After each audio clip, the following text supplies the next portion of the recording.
Henry Ford once said, "It is well enough that people of the nation do not understand our banking and monetary system, for if they did, I believe there would be a revolution before tomorrow morning." So that brings in the question, how does our banking and monetary system work? And in fact, who actually controls our banking and monetary system? That's a great question. Most people believe that it's the federal government that regulates and controls our banking and monetary and currency system. But unfortunately, that's just not the case. The government doesn't actually control it. So who actually does, right? Who is actually in charge and controls our banking and monetary system in this country? And the bottom line is all of it is controlled by a private central bank. And here in the United States, this private central bank is called the Federal Reserve. And if you're here today and you've ever wondered why income inequality is running rampant and most people in this world are broke or buried in massive debt, it is probably because of the policies implemented by this private central bank. Now, most people have heard of the Federal Reserve, again, commonly referred to as the Fed. Most people have heard of it, but what is the Fed? Right? What does it actually do? Who created the Federal Reserve and why? And more importantly, how did a privately owned bank with shareholders gain control of our country's banking and monetary system in the first place? The decisions that this powerful private bank makes impacts you, your family, and everyone you've ever known. So during this exclusive training, you're going to become one of the informed few that understands how this country's banking and monetary system works as we literally pull back the curtain on the Federal Reserve, a century of economic enslavement.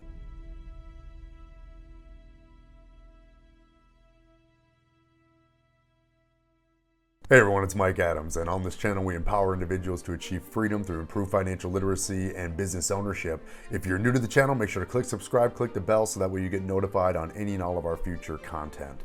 And the reason I wanted to make this video is that there are so many people out there that are broke, they're buried in debt, and they really want to achieve more. They want to achieve financial freedom, they want to be able to build a legacy for their family. Most people can feel that there's something wrong with our economic system, but they just can't quite put their finger on it. And so my goal in creating this video and this video series is to, in fact, pull back the curtain and really break this thing down step by step, so that way you can become one of the informed few that actually understands how this economic system works and how our modern banking system impacts you, your family, and everyone that you've ever known. And my goal is that after you review all this information, you'll be able to make better and informed decisions for yourself and for your family's financial future. So in this video series, we're going to be pulling back the curtain on the Federal Reserve. We're going to discuss the history of central banking. Okay, we're also going to break down who actually created the Federal Reserve. Again, this is a private central bank with shareholders. So who actually created this private central bank? And we're also going to discuss how does this private central bank control our money supply and our currency supply.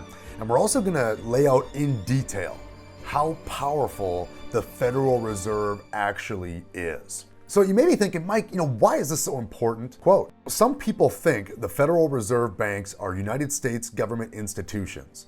They are private credit monopolies which prey upon the people of the United States for the benefit of themselves and their foreign customers. That's why this is so important. So let's quickly dive into the history of central banking so you can understand this concept of what is a central bank. And this concept goes all the way back to the 1600s. And after 50 years of war, financially exhausted, the English government needed loans to fund their political activities. And it was Scottish banker William Paterson who came up with this idea. Quote, the bank hath benefit of interest on all monies which it creates out of nothing. So this idea that a private central bank that could create currency out of nothing and charge interest for it was deemed the solution for the English government. And from there, William Paterson made a deal with the English government. And from there, he was able to create a loan. And from that loan, he was also able to get those special powers to be able to create and print the currency of the nation. And from there, the Bank of England was established. And again, this is way back in 1694. So the Bank of England was the world's first central bank. And through this privately owned bank, William Patterson was able to issue and loan money it creates from thin air to the English government with interest. And it has been doing so ever since. So what is a central bank? A central bank is a private entity that manages a government's money supply and can lend money it creates from thin air to the government at interest. Okay? And that interest point, that is the key to this whole equation. Because it's because of this interest charge that everybody else in the world has to pay interest. You see, central banking is more influential than laws, politicians, or even governments. But yet it's not the focus of the general public. So here in the United States, our central bank is called the Federal Reserve. So how was it created? And who actually created the Federal Reserve private bank here in the United States? Well, for that, you're going to have to fast forward to the year 1910. And after 2 failed attempts, another group of bankers, wanted to establish a private central bank in the United States. Meet Senator Nelson Aldrich, a politician and businessman that most people today have never heard of Senator Aldrich. However, what he helped orchestrate in the closing years of his life still affects most of the world to this day. And what he did would actually have our country's founding fathers spinning in their graves. You see, what Senator Aldrich did is he arranged a secret meeting, with these 6 individuals. Paul Warburg, Frank Vanderlip, Benjamin Strong, Henry Davidson, Charles Norton, and Abe Andrews. And just understand that these 6 individuals represented 25% of the world's wealth at the time. So that's how powerful these bankers and these individual men were and the people that they were representing. What they did is they boarded a private train car in total secrecy. And where were they headed? Jekyll Island, Georgia, to this resort here that was frequented by J.P. Morgan and other billionaires. And over the next 9 days, the Federal Reserve was created. Frank Vanderlip, one of the individuals at this meeting, once said in one of his later memoirs, "I was as secretive indeed, as furtive, as any conspirator. Discover we knew simply must not happen, or else all of our time and effort would be wasted. If it were to be exposed that our particular group had got together and written a banking bill, that bill would have no chance whatever of passage by Congress." You see, this thing was pitched to stabilize the economy and free the people from the grip of Wall Street and the big banks. But the unfortunate thing here is that the people they were promising to stop were the ones writing the bill. And if this bill was to pass, it would give this group, what was later referred to as the Jekyll Island Group, it would give this group of powerful men the power to print currency from nothing and lend it to the government at interest. So you might be asking, why was all of this done in secret? You see, why didn't they meet, somewhere like Washington, D.C. versus Jekyll Island, Georgia? You see, back in the day, back in the early 1900s, most people knew what a central bank was. And back in the day, people did not want a central bank. You see, back then, everybody knew that everywhere there had been a central bank, there would be wealth inequality. There would be wild booms and busts in the economy. And after each and every bust, the rich would somehow magically get richer and richer, but yet the poor would become poorer and poorer. Thomas Jefferson once said, "The end of democracy and the defeat of the American Revolution will occur when government falls into the hands of lending institutions and moneyed incorporations." Originally named the Aldrich Bill, everybody knew who Senator Aldrich was and that he had worked with the banks and had many ties to the banking industry at that time. So as the Aldrich Bill, it didn't go through. The bill was later renamed the Federal Reserve Act of 1913, and they had a couple of millionaires, put it before Congress. See, but the Jekyll Island Group still had to gain public support for this. So what they did is, and this is truly a classic misinformation campaign, is that these bankers went out there and spoke against the bill that they actually created. These guys were in the newspaper saying that the Federal Reserve Act is going to destroy the banks and big business. And so they went out there and spoke out against their own bill that they created at Jekyll Island. To the common individual on the street hearing this, most people thought, well, if the bankers don't like it, then it must be good. And so unwittingly, people ended up supporting this Trojan horse, the Federal Reserve Act in 1913. And as well, they had to get it through Congress. So they put some false safeguards in there that they later removed once the bill was passed. But really just a misinformation campaign was really all it took, and a double head fake on the Congress. That's all it took. And on December 23rd, 1913, President Woodrow Wilson signed the Federal Reserve Act into law. And just like that, folks, the Federal Reserve was created. And this small group of very powerful bankers and very powerful men just acquired complete monopoly over the issuing and creation of American currency, and now have the ability to lend that currency that it creates from nothing to our own government at interest. Now, in addition to this, Senator Aldrich also led the conception of the 16th Amendment to our Constitution. Well, this amendment authorized the imposition of federal income taxes on American citizens. You see, before the Federal Reserve was created, there was no need for an income tax.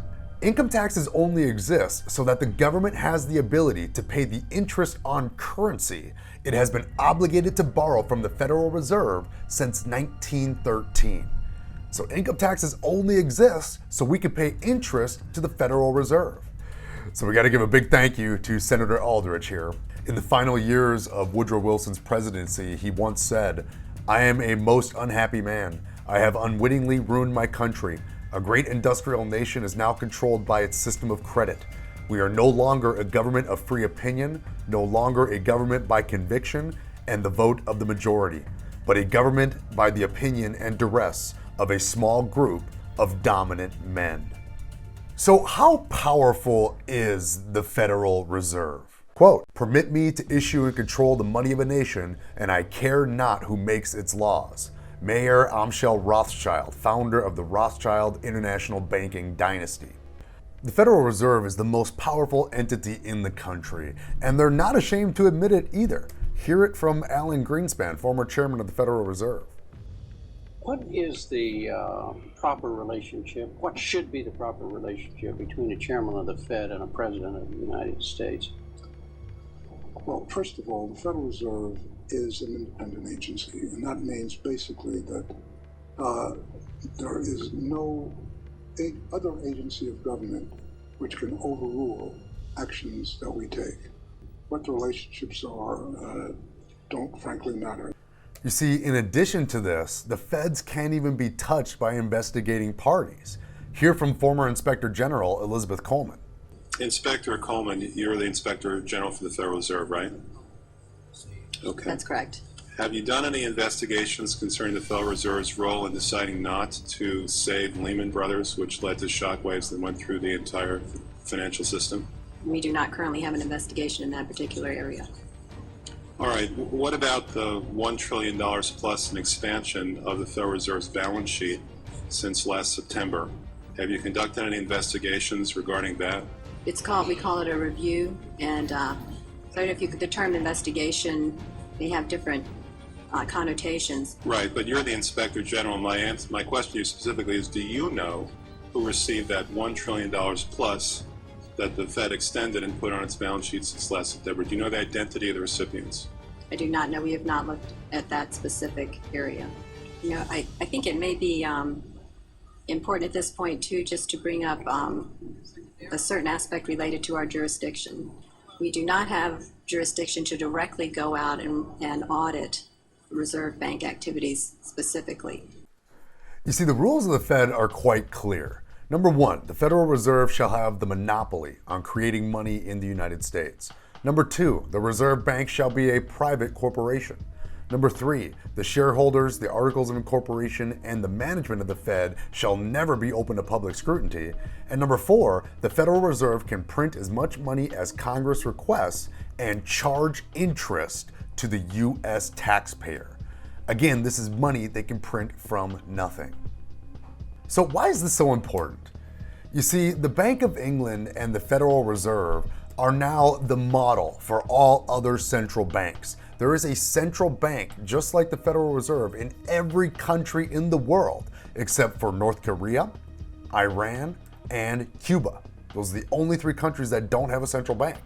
And in the year 2000, okay, so not too long ago, that list actually included three other countries: Libya, Afghanistan, and Iraq. Also, since World War II, the US dollar has been the world's reserve currency. And that means that every other currency is backed by the US dollar. And the US dollar was also backed by gold. And you can see this. If you look at the old school $20 bill, you can see right here where it says that it's redeemable in gold on demand.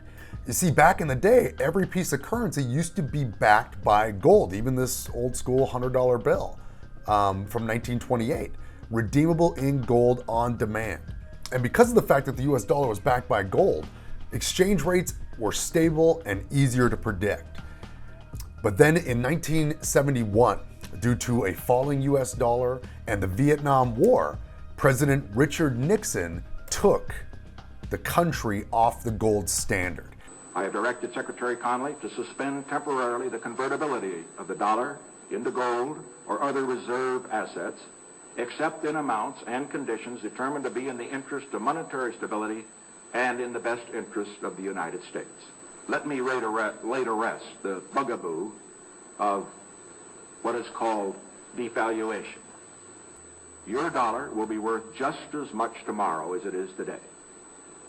This means that the US dollar was no longer redeemable for an equivalent amount of gold. Your $20 bill that was redeemable for gold was probably burned in some incinerator somewhere and turned into this, where instead of it being redeemable for gold, it simply says that it's legal tender.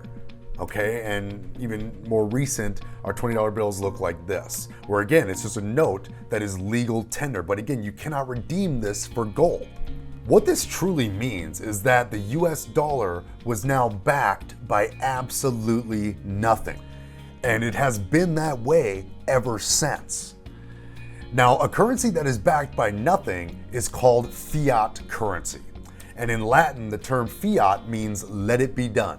So because the government says that it's currency and says that it has a value, it has a value. Now, the problem with currency that is backed by nothing is that whenever the Federal Reserve creates currency and fires up their printing presses and creates currency out of thin air, it dilutes not only the US dollar, but it also dilutes all other currencies since they are backed by US dollar. And since the US dollar is backed by nothing, it means that all currencies are backed by nothing except for faith in the US government. Faith that our government is going to make good on all those treasury bonds and that we're going to make good on our currency.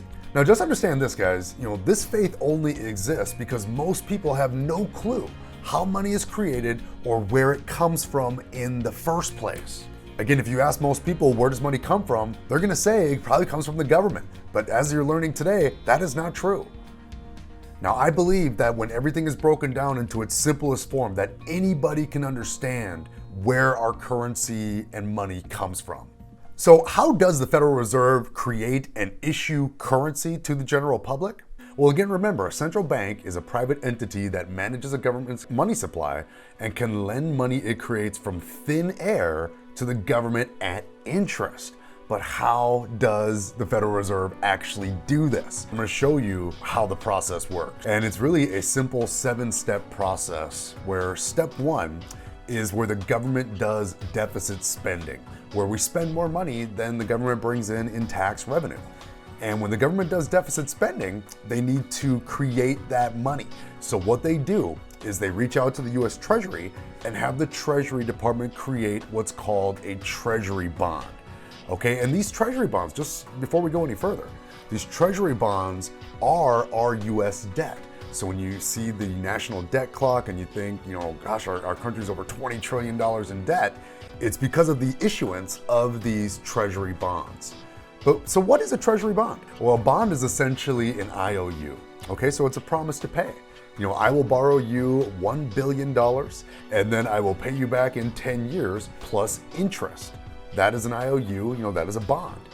And the key about these bonds is that each and every one of these bonds steals from our future, right? Because it's our tax dollars that go to pay the interest and the principal, on these bonds when they mature, in 10 years.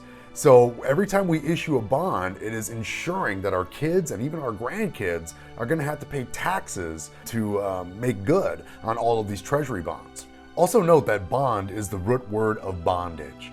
Really, it is a state of being bound or subjected to some external power or control. So once the Treasury Department has a bond, this is where we move into step 2 with open market operations, where the Treasury Department gets to go ahead and sell, and they have a bond auction and sell our treasury bonds. So they sell our debt to all the biggest banks in the world.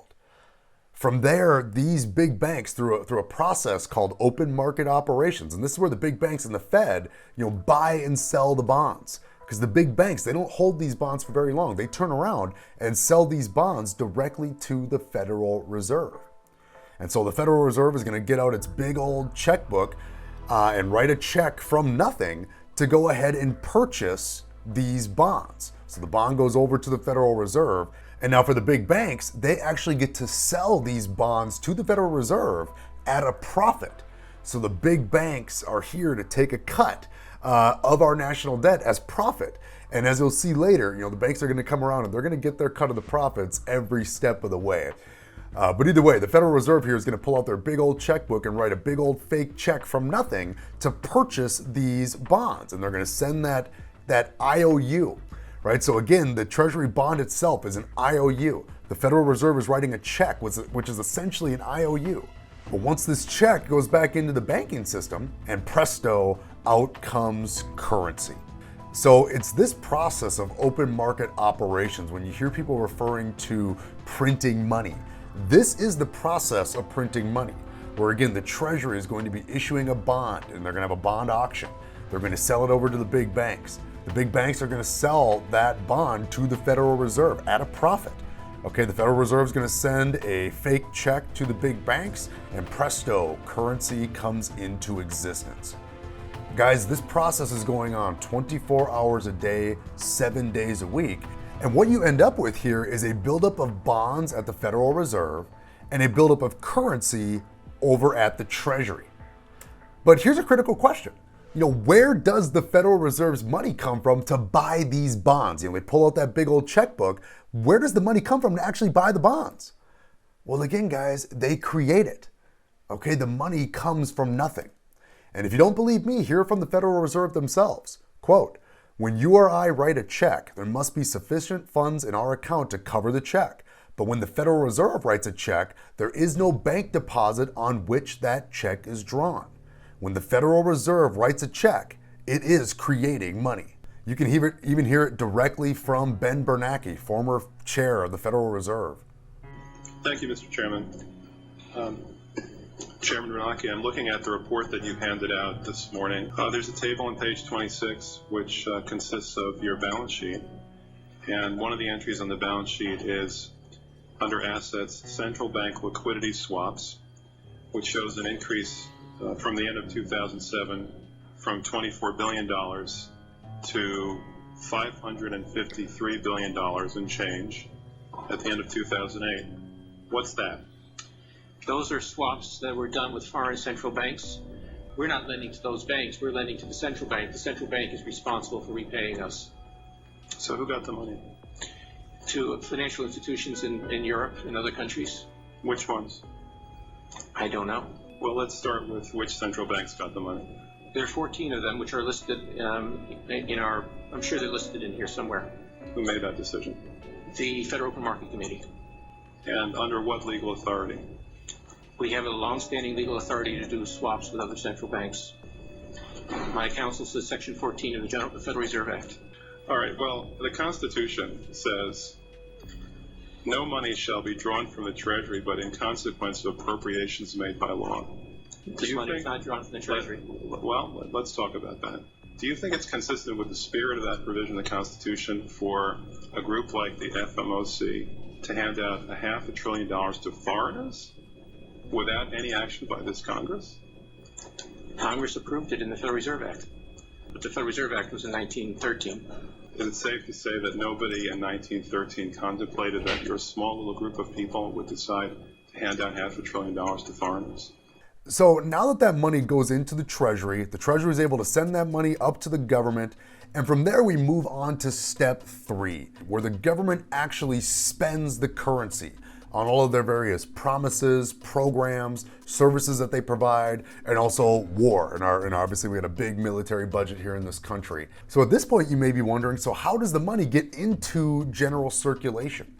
You see, now that all of these folks that work for the government are getting paid, the soldiers are getting paid, people that are putting on these programs and these services are getting paid, they get a check, from whichever agency they work for. And what do they do with that check? In order to turn that check into money, where do you have to bring it? Where do you have to bring that IOU? You have to bring it right back to the big banks. And so your check goes into the banks so that way you can get some currency. And now, this is where some magic starts to happen with the big banks, okay? Because that's not the end of the story for currency creation. It's not just the currency that's printed. You see, the big banks get to do something very, very special called fractional reserve lending. And this is where banks are actually allowed to multiply the currency supply. So what is fractional reserve lending? You see, when currency is deposited at the bank gets to turn around and lend that money out. And so let's say you deposit $100 into your bank account. You see, a 10% reserve must be kept. So that bank must keep 10% of that 100 at the bank, so $10, but then the other 90 gets to be lent out to somebody else at interest.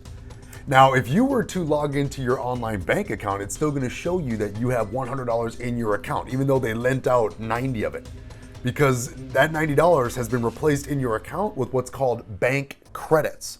And many people have never heard of what a bank credit is, but your account is essentially $10 in actual currency and $90 of bank credits. So in essence, your original deposit of $100 has now become a total of $190 in total currency. So now the person who borrowed the $90, they obviously borrowed it because they want to buy something. So they are going to take that $90 and they're going to deposit that currency at their bank. Okay, or they're gonna go ahead and make their purchase, they're gonna buy that car, buy that house, and then that business is gonna take that $90 and deposit it at their bank. And so here the process continues, where this bank now can do fractional reserve lending, where they keep 10% on reserve and can now lend out the $81. So they gotta keep $9 on their books, and they can now lend out $81, replacing it with bank credits in your account. So now your original $100 deposit has now become a total of $271 in total currency. But this process keeps going because the person who borrowed the $81, they obviously wanted to buy something with it. And from there, the next bank gets to do fractional reserve lending on that currency. So out of the $81, they have to keep a 10% reserve, so they gotta keep $8.10, and now have the ability to lend out $72.90 at interest. So just through a couple of banks here, your original $100 deposit has now become a total of $343.90 in total currency. And again, the process goes on and on. The person who borrowed the $72.90 deposits at their bank account, now that bank gets to do fractional reserve lending, and so on. Bottom line is this process repeats on and on and on until the original $100 deposit has now become a total of $1,000 in total currency. Okay, and that breaks down into vault cash, like your actual $100 in currency, and then $900 in bank credits, which has been lent out to other people at interest. You see, this is how the vast majority of our currency supply is actually created. It's not at the printing press over at the Federal Reserve. 92 to 96% of all currency in existence is created right here in the banking system. Okay, so it's not physical currency, it's just numbers typed right into a computer. Quote, Commercial banks can create checkbook money whenever they grant a loan, simply by adding new deposit dollars in accounts on their books in exchange for a borrower's IOU. So what is the difference between a central bank and a commercial bank? You see, our central bank, the Federal Reserve, they can print money out of thin air. Commercial banks cannot print money. Commercial banks can only create currency via new debt. So whenever you take on a new loan or start up a line of credit with a bank, that's how they're able to create currency in the form of those bank credits and utilization of fractional reserve lending. But what are the consequences of central banking and also of fractional reserve lending? You see, when they're printing money like crazy and these credits are just being created out of thin air from nothing, backed by nothing, as more loans and credit are created, it puts more money in circulation and it devalues the current currency supply. And this phenomenon is known as inflation. And since the inception of the Federal Reserve, the value of a dollar has gone down by 97%. Since 1971, when Nixon took our country off the gold standard, just look at the difference in the price of a new home. 1950s to 1970s, you could purchase a home for under $40,000. Here, now in this country, the average purchase price for a new home is over $328,000. If you look at the cost of living back in 1971, again, a new house under $30,000, a new car under $4,000, average rents $150 a month. How about a US postage stamp being only 8 cents? Or a gallon of gasoline only 40 cents. Even tuition to Harvard, only $2,600 per year compared to what it is now. Quote, the decrease in purchasing power incurred by the holders of money due to inflation imparts gains to the issuers of money.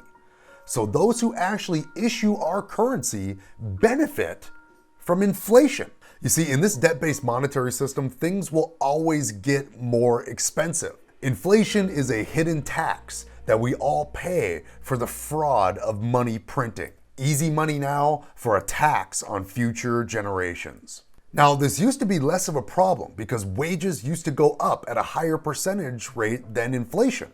But over the years, wages, simply put, have not been keeping up with inflation. So that brings us back to our example here. And so that is how the currency supply is created.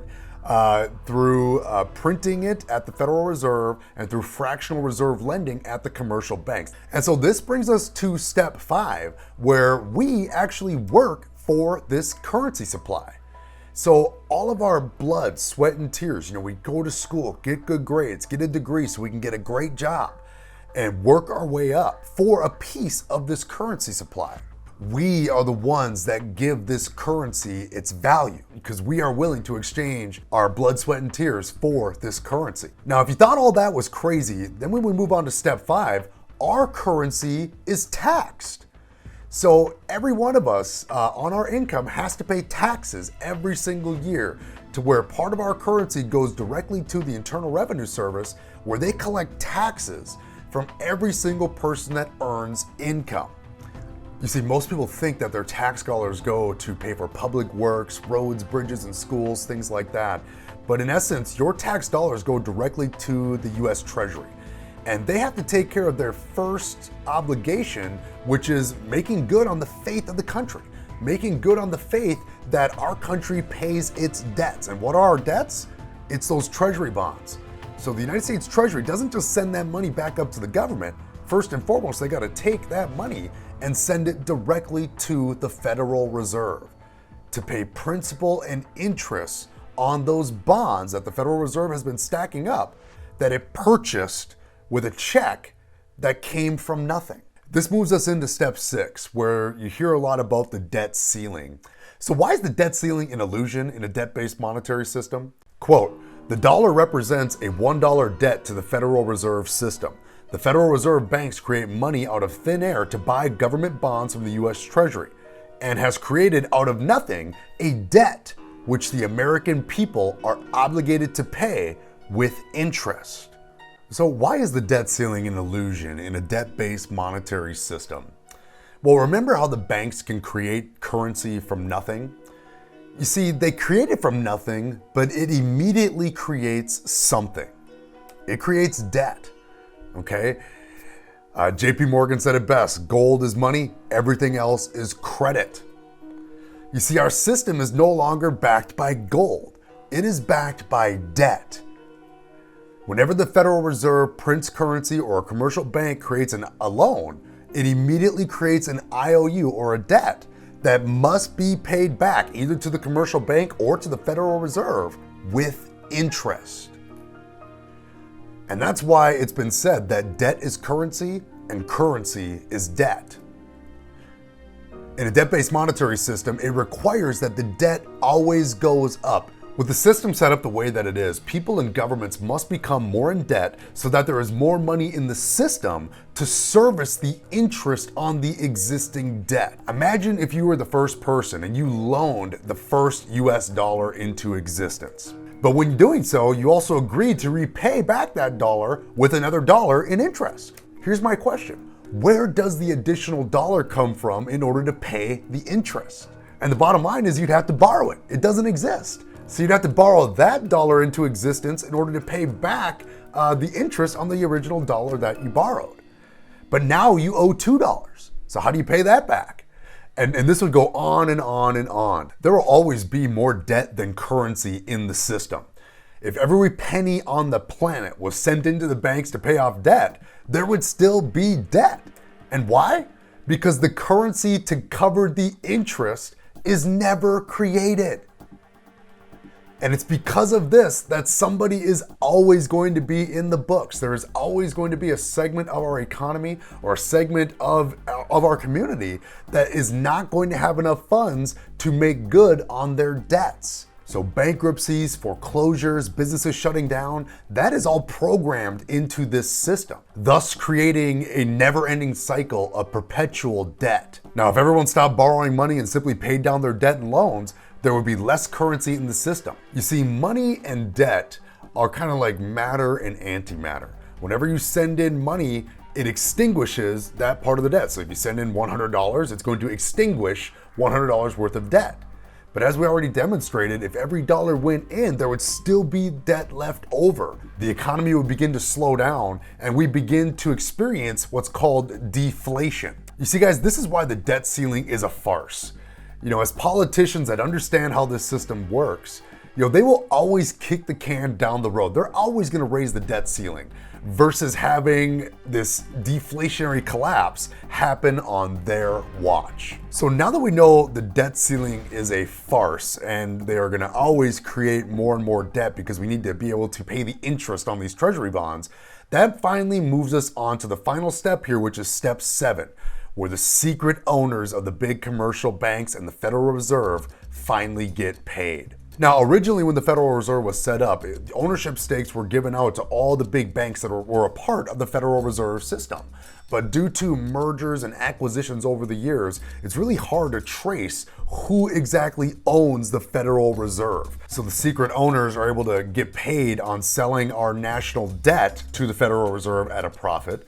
The secret owners also earn interest on the bonds that it purchased from a checkbook that was drawn from an account with nothing in it. And then as well, and you can find this directly on the Federal Reserve's website, but all shareholders of the Federal Reserve receive a 6% dividend on ownership of the Federal Reserve every single year. And guys, this is the system in these 7 steps. This is exactly how it works. This system is fundamentally evil. This system is focused 24 hours a day, 7 days a week on taking money from the working sector and moving that money away from working individuals to the government sector and then to the banking sector, who eventually gets it over to the Federal Reserve, where eventually the owners of the big banks and the owners of the Federal Reserve get paid. So let's go ahead and recap this one more time to really drive this point home. It all starts again with step 1, where the government does deficit spending. And from there, it tells the Treasury to issue a bond, and those bonds are what add to our country's national debt.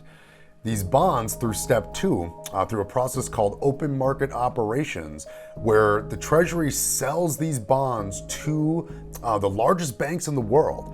And then from there, the banks are able to sell these bonds over to the Federal Reserve.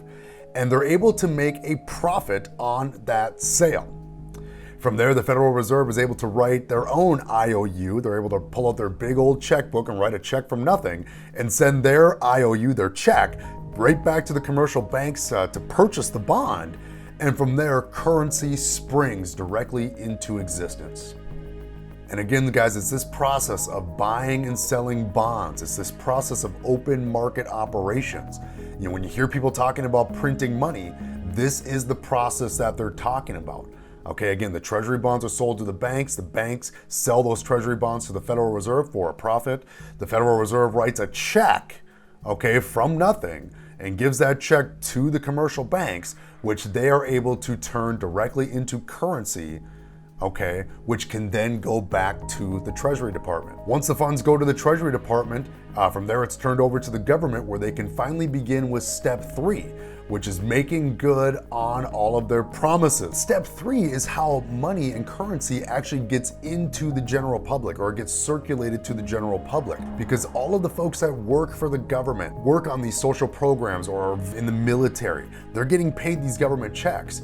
And what do? They get their check and they have to take their check, and in order to get currency, they have to take it right back to the commercial banks.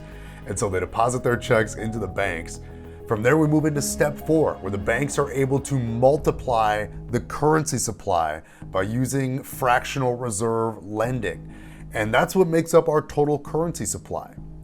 Now, the currency supply, that is what we work for. Okay, so our blood, sweat, and tears, our time, energy, and effort goes into working for a piece of this currency supply. Moving on to step 5, our currency is taxed, and we are forced to pay an income tax to the IRS. So the government receives this money.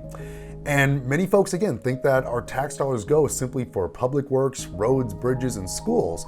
But in fact, the IRS takes our tax dollars, sends them directly to the Treasury Department. And the Treasury Department's #1 responsibility is to make good on its word. Your word is your bond. For the Treasury, their #1 responsibility is to make good on those bonds. And who controls all the Treasury bonds? That's right, the Federal Reserve. And so our tax dollars go directly to the Federal Reserve, so that way we can pay principal and interest on the bonds that the Federal Reserve was able to purchase from a check that was drawn from an account with nothing in it. That moves us over to step 6, where there's that whole debt ceiling farce. And the bottom line is they will always raise the debt ceiling because, simply put, more currency needs to be in existence in order to satisfy the interest payments on all of the debt.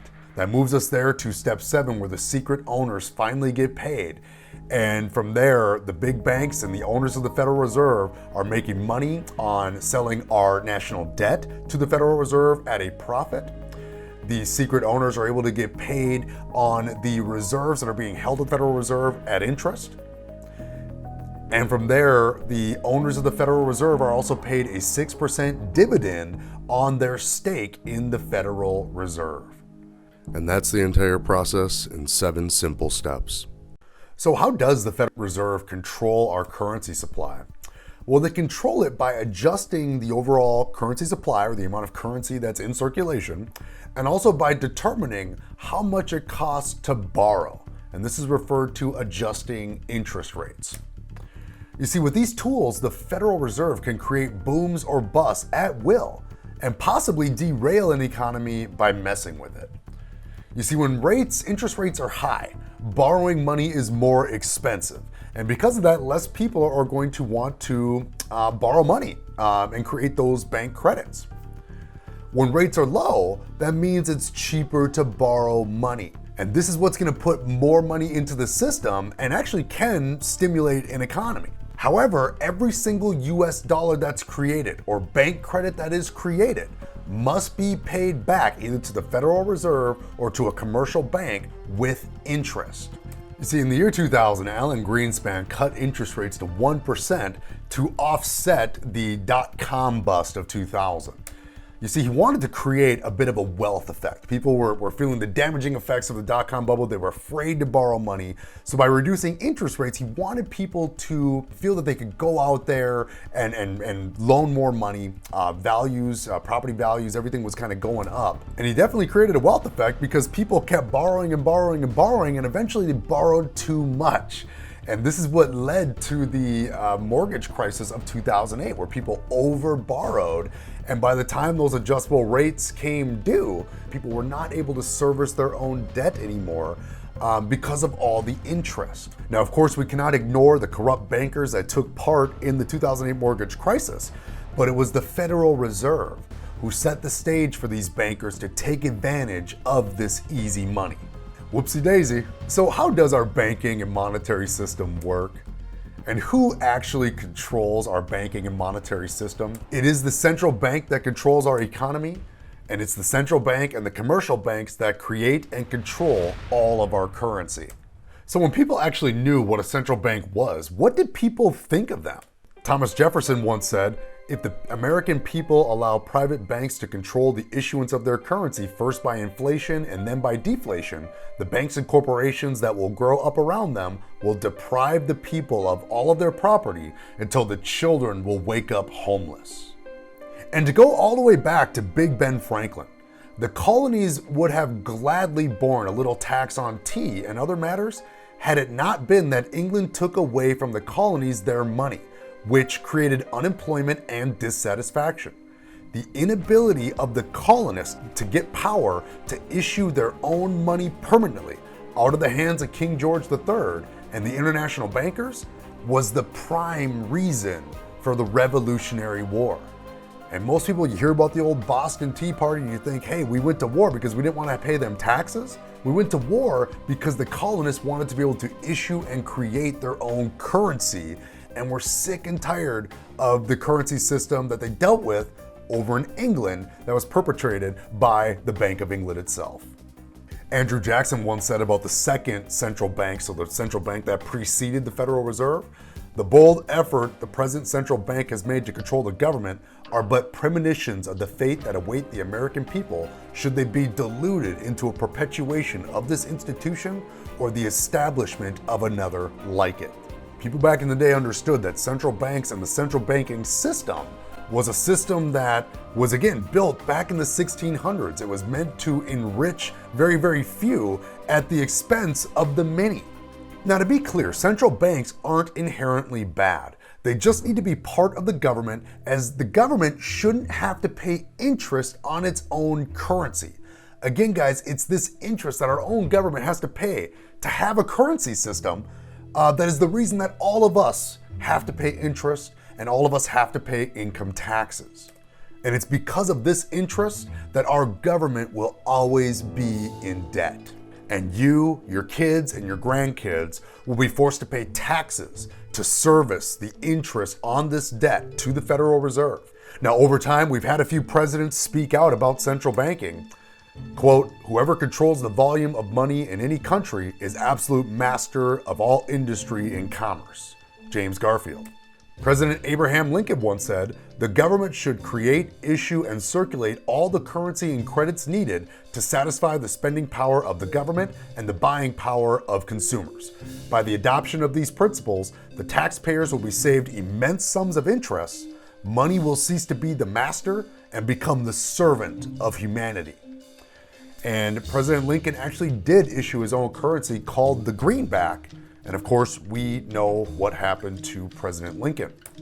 Quote, "There's a plot in this country to enslave every man, woman, and child. Before I leave this high, noble office, I intend to expose this plot," John F. Kennedy said 7 days before his assassination. So if you've watched this video all the way through, congratulations. You are one of the informed few that knows about this evil debt-based monetary system. And you understand that the Federal Reserve is not a federal entity, it is a private bank. And private bank with shareholders that is doing everything possible to show their shareholders a profit and return them that 6% dividend. You see, most people are completely unaware of this system, even though we live inside of it every single day. In closing, I'll leave you with this. Quote, banking was conceived in inequity and born in sin. Bankers own the earth. Take it away from them, but leave them the power to create money, and with the flick of a pen, they will create enough money to buy it back again. Take this great power away from them, and all the great fortunes like mine will disappear like they ought to disappear. For then this would be a better and happier world to live in. But if you want to continue to be a slave of the bankers and pay the cost of your own slavery, then let bankers continue to create money and control credit. So what can you do about it? And how can you start fighting back against this system right now? Well, number one is I encourage you to do more research on this subject. It's so vital to understand how central banking works and how this Federal Reserve system and process impacts you and your life. Number two, review this video again until you can teach these concepts to others. Please share this video with your friends and family so they can become aware of this system, so they can make more informed decisions as we enter these troubling economic times. With enough awareness around this debt-based monetary system, we may finally be able to create a better system, one that actually benefits the people of a nation instead of the owners of the central and commercial banks. Thank you for watching.